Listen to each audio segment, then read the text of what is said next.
Minister is this evening pushing for greater investments in the agriculture sector, even as he warns the losses from recent flood rains could be much higher than the current $2.5 billion estimate.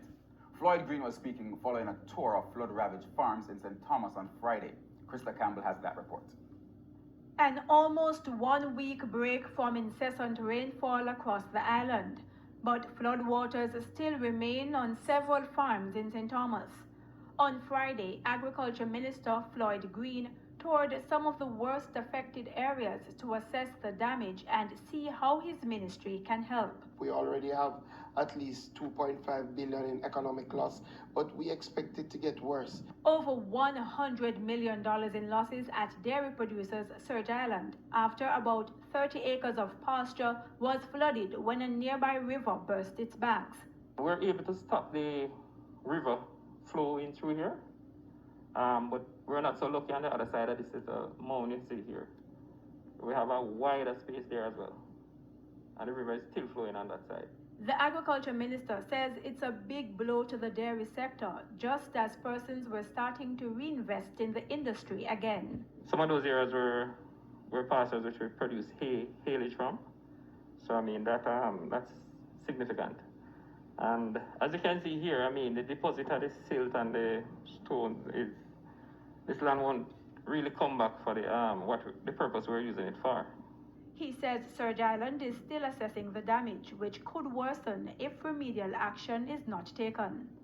Melon farmer Vinton Campbell says he lost 3 acres of crops after a river burst its banks, flooding his farm.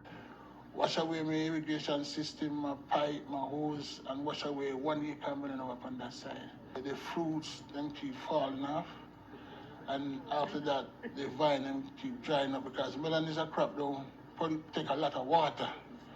So the Kansas we get about 2 months rain non-stop every day. He says he's lost about $10 million. Everett Brown exports mangoes.